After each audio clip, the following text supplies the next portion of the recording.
Hi everybody, I'm Amy from the Cauldron, and in today's episode of Dye Time I am going to be dyeing 10 20-gram cotton skeins of yarn using 10 different colours. The colours I've got here are all Fibre Reactive dyes from Dharma.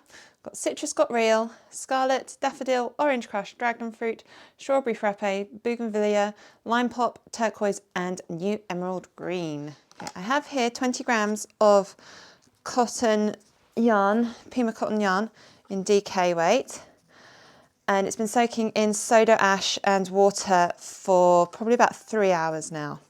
And because this is a cotton, it's a plant-based fibre, it needs to soak in soda ash rather than vinegar. And what I'm doing now,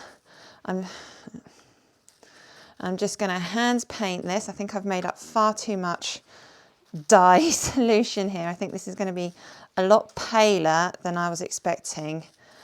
All right, I might have to make up another solution and over dye it because I want this to be quite a nice pink. This is Strawberry Frappe, which is a pale pink, but I don't think it's quite this pale. And yeah, it's a lovely pink, but this will get lighter once I wash it, and I think it's just gonna wash out. I learnt this lesson the hard way over when I did some other dyeing. I wanted pale colours, some other cotton dyeing, and I wanted pale colours, but I got very, very pale. No, actually, I didn't want pale colours. I just didn't want to make up much dye. That was it. I didn't want to make up much dye, so I only used a tiny amount of dye. And I think I just didn't use anywhere near enough dye. And I think that's probably going to be the case with this. Yeah, there's lots of this solution still left. Oh, see how this goes. When I weighed out 0.2 grams of dye, because I'm only using 20 grams here. When I did that, I had my mask on and I've still got my gloves on. And all this equipment I'm using is dedicated for dyeing. I don't use it for food preparation at all. Yeah, I'm thinking this needs to be a stronger colour. It's gone through quite well. Got my mask back on. And I've got another dedicated dye spoon, just dumping a little bit in there, giving it a mix up, I'm hoping it'll be enough, maybe a little bit more.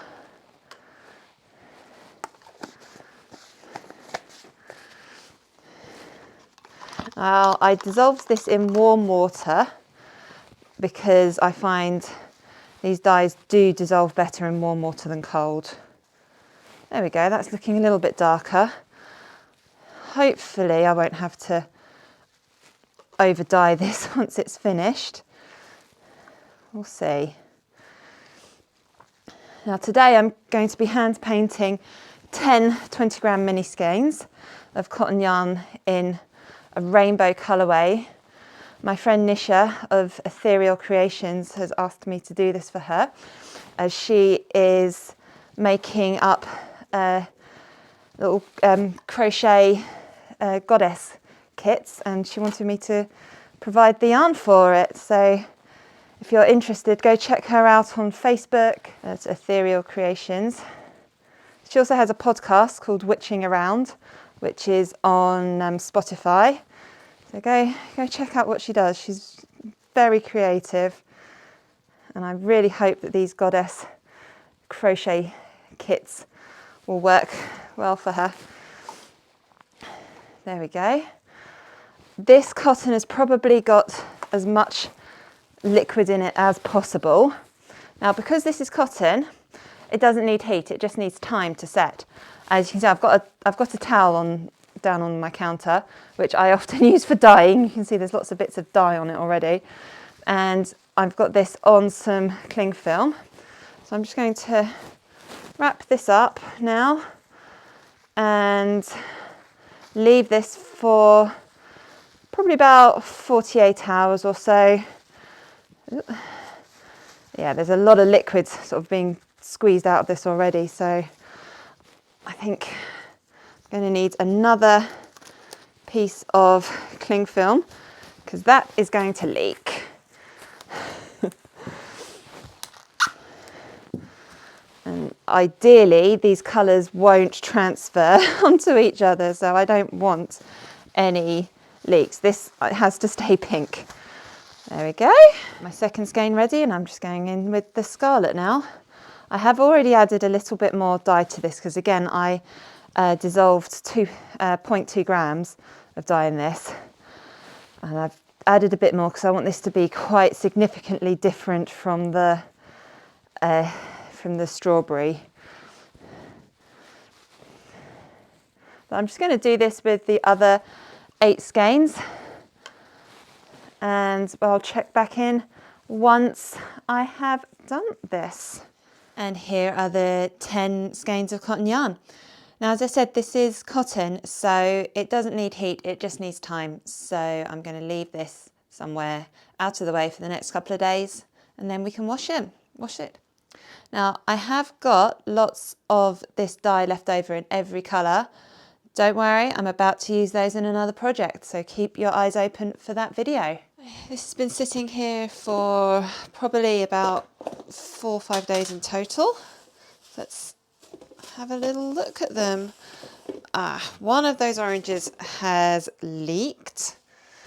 Not a problem, I just hope there isn't any colour transfer. Let's have a look at these ones. It looks like there's a lot of yellow liquid coming out of that. And one of these greens has leaked as well. Hopefully, again, no colour transfer. What I'm going to do is just wash this first one, the yellow. Now there will be runoff, like that, just because of how cotton takes up dye and the way that I dyed this. Hopefully there won't be too much runoff and the colour won't fade, is what I'm hoping. But what I do with cotton, and what I'm going to do with this, is because it can take quite a while for me to actually rinse out all the water, all the dye. So I'm just going to fill this jar with some cold soapy water, and I'm going to let this soak in the water, and I will add all the other colours. I may keep the reds separate from the yellow. I don't want any colour transfer on that. And then I change the water every hour, couple of hours, leave it overnight, and hopefully the water will start running clear. I do this until the water does run clear, and I'll be doing the rest off camera. And here is our gorgeous yarn.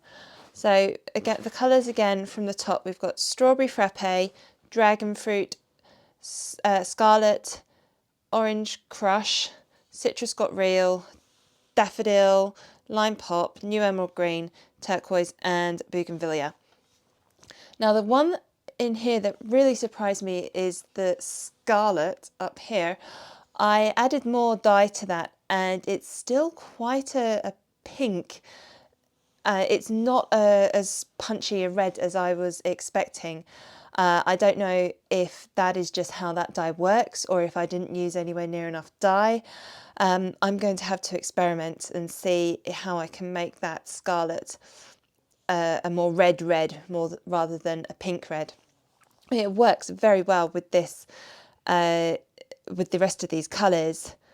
I'm really happy with the lime pop here. It breaks beautifully when you spackle with it, but I just love that colour when you mix that dye in solution and then dye with that. I think it's gorgeous. Now it did take me probably about a day to really wash these clean. The turquoise and new emerald green were particularly bad bleeders. Well, I wouldn't say bad. I kept these two separate, and after 2 days there was still the tiniest hint of blue in the water. I wouldn't worry about that too much, but just be careful. And when you if you wash with these yarns, make sure you hand wash with cold water, because otherwise that will, hot water will shift the dyes. The reds and the pinks, they did bleed for a little bit as well, but not quite as long as this turquoise. I did manage to get the water clear for everything except that turquoise. But again, it was just the tiniest hint of blue, and it's not really something I'd worry about. The colours in these yarns are pretty solid. I have rewound these skeins, and I haven't noticed any colour transfer apart from one tiny speck on the yellow. Thank you so much for watching this video. I really hope you enjoyed it. Please click like and subscribe to my channel. Leave a comment down below. Let me know what you thought of this video. Would you like to see me do this sort of technique again with different colours, with different yarns? Let me know. I publish a new dyeing tutorial every Monday, usually around 6 PM UK time, and occasionally I'll publish shorts or other videos just randomly, so make sure you've got those notifications turned on so you don't miss a new video. Thank you so much for watching.